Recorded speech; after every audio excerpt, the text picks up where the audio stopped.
What up? Wade here. Welcome back to the Wade Alter Show. So today what I want to get to is a little sort of rant related to working hard and working smart. And so this is something I feel like I heard as a teenager. It's like, you got to work smarter. You don't want to work harder. It's about working smarter. And so I think the whole sort of American, rugged individualist, the idea of the self-made man, where you just got to work hard enough and sooner or later, the fruits of your labor will come to you all of a sudden being successful. I think there's enough examples out there of people who only work hard and not having financial success that leads to, okay, it's got to be something more than that. And so I'm thinking, if you think about anything from like a janitor, he's working 10, 12-hour days and killing himself. Or you think of somebody cleaning dishes, like a dish prep or something like that. And yeah, so obviously just working hard alone is not going to get you to where you want to go. You got to have the smart effect of things in there too. And so what does it mean? What does it mean to work smart instead of working hard? I think it comes down to one thing and one thing alone. Because it's not just like intelligence. Because you have on the other side of the spectrum here, people that are like PhDs and, these really intelligent people. And a lot of times I've seen that has gotten in people's ways. It's gotten in my own way at times where I thought like, I'm smart enough.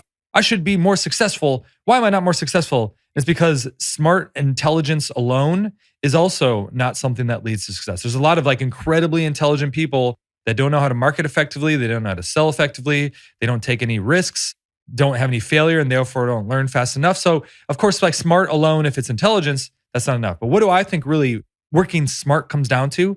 Again, this is the theme of what we're going to talk about here today from all different contexts and all different applications. I think what it comes down to is leverage.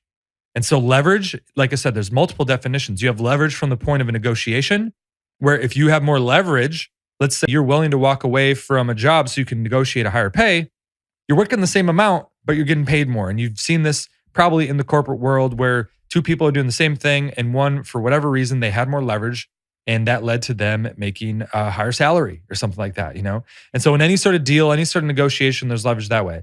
But then you also have leverage when it comes into leveraging yourself. And what I mean by this is how do you leverage yourself so that you work the same amount or you put in the same amount of effort, but the value that comes out the other side of it is significantly more than just one-to-one. And so this could happen something, like let's use, we're listening to this podcast right now, or you're listening to it. And so a great example of leverage would be multi-purposing content. And so we have systems, automation, software, and a team of people that take this podcast, edit it, rip it, put it on Instagram, put it on Facebook, put it out in an email, put it out in multiple different formats. And so all of a sudden me spending 15 minutes or 30 minutes can then be leveraged out to create value. So a lot of extra people see this thing, are exposed to it, and leading to building the brand faster, which ultimately leads to bringing in more new customers and clients, which ultimately leads to more revenue and success for the business, and scaling and multiplying that, using ads and using other things to continue to leverage and scale.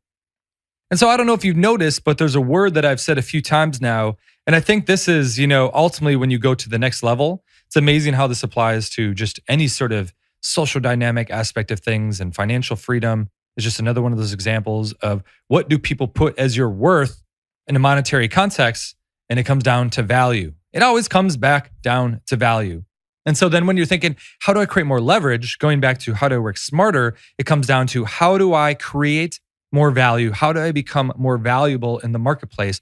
Perceived value, this is not what you believe your value to be, but how can I increase my tangible perceived value in the marketplace as much as possible? And so, like I said, there's multiple ways to do this. One is just what skills could you develop? Just what I was talking about before. If you're thinking, okay, I want to increase my leverage when it comes to negotiating effectively, when it comes to wheeling deals, or when it comes down to having sales calls and really charging what I'm worth, then hey, maybe a great skill set to develop would be better negotiation skills, would be getting more comfortable doing bigger and bigger deals. And so then reading all the classic sales books, reading all the persuasion stuff, reading the Getting to Yeses and the Never Split the Differences and books like that. Winning Through Intimidation is another great one to help you kind of position yourself effectively so that you're coming from a place of power. So you're coming from a place of higher leverage. So you're doing the exact same stuff, but your perceived value goes up because of the way and the ability for you to position yourself well. And so that's a great little tool or a little tactic. Like you're not working any harder at all, but you're able to, everything that you do is just amplified because of the positioning you come in from the start. And even things like your body language, your tone of voice, your eye contact, positioning is a huge thing. And I don't want to dive into it like massively here. And I didn't think this would turn into a book report. But another great book would be Positioning by Jack Trout, where it's just, again, finding multiple ways, using things like price anchoring, using everything you can so that when you come to the table, even social proof coming from your social media, how professional your website looks, how many followers you have on your social media. These things all add up to where you come in and you do the exact same thing somebody else could, but you have more leverage because of all these things I just mentioned. The other piece to this too is making sure that the skills that you're honing and developing are skills that are actually rewarded financially. And so there's obvious ones, like if you just go learn accounting stuff, if you go learn more sales and marketing, you're going to be more successful. You're going to be more financially successful. That's what we're going for here. And so you want to think about what skills could I really hone and develop that would lead to me really being successful. And I have a lot of clients that come in, they have a personal brand and they're thinking, okay, I want to monetize this. Maybe I want to launch a course or create some sort of coaching program. And I go, okay, what are you best at kind of teaching?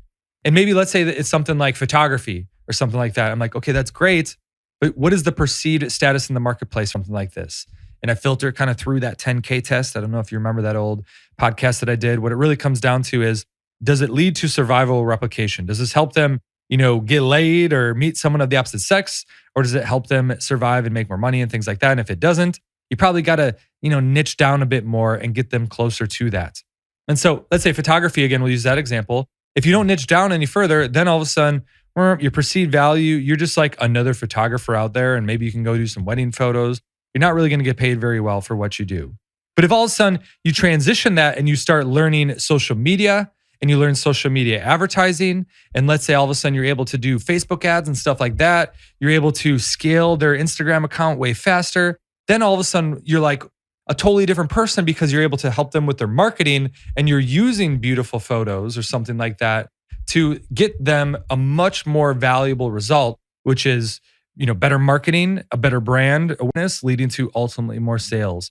And any sort of business, if that's who you're trying to work with, if you can lead them that direction, you're going to be able to charge a much higher multiple than just creating beautiful photos for someone like that. Another way that you can create leverage is actually the type of client that you work with. And so if you're working with somebody that is making $5,000 a month and they're trying to get to $6,000, then what are you willing to charge? You can't charge them $5,000 just to get to $6,000. It's not valuable enough. But if you're working with somebody who's making $500,000 and you can help them get another $500,000, all of a sudden, if you take 10% of that, for them, that's not even a big cut, but it leads to them doubling their revenue and making an extra $500,000 a year. That's huge. And so I think a lot of people kind of shy away from this one because of their own self-worth issues and stuff like that. To where, if you can really level up the quality of the client that you work with or the audience that you have and the type of posts that you put out and the type of content that you put out that leads to a more successful audience, you're able to drastically lever up the amount of impact that you can create and the value that you can offer to them. And so the type of person that you're helping is another very sort of, not obvious way that you can really crank up your value fast. But there's also another context to leverage. And what I mean by this is your ability to where 1 equals 100, where you're not doing one-to-one work. An hour of your time leads to an hour on the other end. So how can we lever that way? And this is where systems, automation, and delegation really come in. Because on just the most basic level, you can't be great, you can't be excellent at everything. But the other part of it is there's just not enough time in a day. So if you want to be on multiple platforms, using the example I talked about before, you can multi-purpose your content so it hits on multiple platforms. If you try to do all that yourself, the thing is for me to take this podcast, take a minute clip, after I do it, I'm like, oh yeah, that minute part was really good. I should cut that up. The whole thing might take 15 minutes to 20 minutes, but it's the bandwidth that goes into that. It's waiting for the thing to export. It's waiting for the thing to upload and putting all these things in place where it's maybe 2 to 3 hours, but the bandwidth that goes into that sucks up half your day, sucks up a full day, or ultimately you just get burnt out and you're just I don't want to do this anymore. And so it falls to the wayside and you're not able to be as much of an impact and create as much value as you possibly could. And so you need to learn, again, it comes back to new skills to become a manager, to learn how to delegate, to learn how to put systems in place so that you can initiate something and it gets triggered. And then like clockwork, the same thing happens on the other side every time. And so like I said, all of a sudden I see a new podcast video come out or somebody's like, dude, I just saw the podcast. It was so funny. We've been using a lot of GIFs and stuff like that lately. I'm like, I didn't even see it. But yeah, that is awesome. And it's because we have great systems in place. I got a great guy on the other side helping out with the marketing and social media stuff like that. I know he's listening, so I throw that in there for you. But it's those sort of things getting into play, having a great corporate culture and stuff like that. Using Slack effectively. We use a mixture of Asana, Google Drive, Slack, Toggle, all sorts of other, Zapier, with all these things interconnected. Buffer is what we're currently using. We used to use Agora Pulse for the social media side. And then we have Google Documents for tracking things and stuff like that. This was stuff that organically developed over time, but it was a deliberate process to make sure that there was a consistent thing happening every single time a podcast came out. So it goes to all the different platforms at once. So you have delegation, you have systems, but another form of just leverage is also your ability to build assets. And so I talked about before, it was a kind of funny book, Midas Touch by Donald Trump and Robert Kiyosaki. But really, if I could sum up the whole book or the biggest takeaway that I had, instead of working for money, you need to work to build assets. Don't work to make money, work to build assets. And so I think, a lot of people listening are doing this, maybe not deliberately, but by building a brand. That's definitely a great way to build an asset because you have this audience of engaged people. You're building goodwill and reciprocity. You're building a customer list. You're building a client list. That is an asset that you can use again and again to where, you can, put them into an email autoresponder and have sales coming through that way. And you can do all these cool things where that's like a great asset to have in your business. Other assets would be things like systems. Again, by you working on systems, you all of a sudden have this little baby machine that just runs.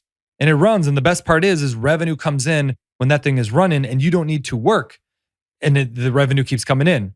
Because let me tell you, one of the scariest things is it's inevitable that every person has this happen at some point. If you have more of like a freelancer business or you need to put out a video to make money, what happens is sometime you're going to get hurt.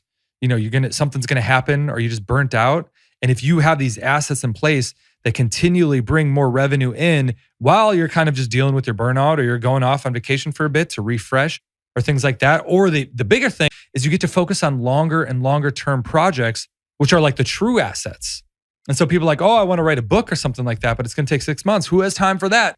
If you had already built out these other assets that are bringing in revenue in the meantime, that allows you to take a longer and longer time horizon, which is ultimately what leads to increasing by multiples and multiples. And so one big thing that I've been doing lately, I've kind of mentioned this maybe on the podcast, I don't know, but a lot of the new clients that I'm bringing in are more clients where it's a mixture of kind of agency work with the copywriting piece plus consulting. And it's more of like a partnership to where I'm invested on the front end and back end to make sure this thing is successful. And what it leads to is I'm building an amazing asset for them where they have this beautiful, high converting sales letter and a whole sales process or a funnel or something like that. But then also me leveraging the brand that they already built and my ability of offering a shitload of value through being a world-class copywriter. It leads to, hey, you know what? By having a sort of partnership agreement, it leads to, even if I'm not working or I'm not putting out videos, every time they go off and do that, it leads to us both being rewarded. And so that's a really fun, nice thing to experience. And it leads to me wanting to do more of that. And it leads to me kind of inspiring this podcast where it's just brainwashing myself to continue to do more of that. And it's been a great sort of hack for me of really, increasing revenue by multiples, increasing my success by multiples. And so, that's what I'm here for, is hopefully helping you do the same.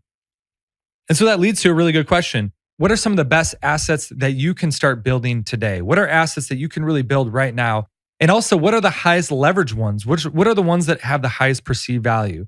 And these most likely are going to be something related to sales or marketing if it's in your business, but then also ask for clients on a client perspective. How could I offer as much value as possible? Maybe it's me getting more comfortable talking with a higher caliber client or something like that. Or if what that leads to is you're like, well, how do I help out someone like that? Maybe you need to go develop and hone some new skills. Maybe it's going to do some seminars and learning how to be a better coach. Maybe it's learning how to run some Facebook ads or setting up people's autoresponders, diving into Active Campaign. For me, recently, we started implementing a Pipedrive. I have a lot of clients that use it, but I want to be able to help them on a higher level and a deeper level. And so even though we don't really need it, I want to set this stuff up so that we're able to kind of offer better value with clients who have issues in that area. Another one that we're doing lately is we're setting up a whole manual process for DMing people and PMing people on LinkedIn and Instagram, and setting up a whole system where we're getting leads through that process, because I have so many clients that don't have giant brands. Some have, massive brands, but a lot of them don't have any following yet. And they're like, well, how do I get my first couple clients? And I'm like, okay, I'm going to go implement the system. I'm going to go set up the system so I can create this super valuable asset that, hey, it's churning beautifully for us. Like, man, I can't tell you, just every day more and more people going to the webinar. We set it up where I have strategy sessions, figuring out how to train the sales team and stuff like that to kind of take these things. All that stuff is running behind the scenes while I'm off here kind of just hanging out, ranting with you here, and hopefully offering some extra value by doing this. But like I said, by me diving into that, going off into the trenches, coming back and bringing it to the podcast and stuff like that, this here, that only comes from me thinking and asking the question, how can I continue to create more and more value or be more valuable and just build more skills, assets, and experience so that I can offer more value in an easier thing? I got to do the podcast every week either way. But if I go do this other stuff, it leads to more valuable podcasts and ultimately, hopefully building a better relationship with you on the other end. And hopefully that leads to us at some point working together in the future. And so I hope that offered you a lot of value here today. Go out there, think about how you can create some leverage. And I hope you enjoyed today's podcast. This is my first time kind of talking about this, but I was inspired and I thought, if I heard this a couple of years back, it would have been huge for me. And so, like I said, don't get your nose down to the grindstone and just be like, okay, rugged individualist, I got to work a little bit harder here. Maybe take a step out of the weeds, float up above a little bit, get a little bit meta, take a deep breath and ask yourself, how can I leverage things a little bit more? How can I leverage my time better? I don't care if you're in a career or if you're a coach or if you're a freelancer or you got a giant business. There's ways where you can increase the amount of assets you have, increase your value in the perceived marketplace, and ultimately lead to more success without the hard work. Or go work hard and you get even more success. So hope you enjoyed that. As always, enjoy.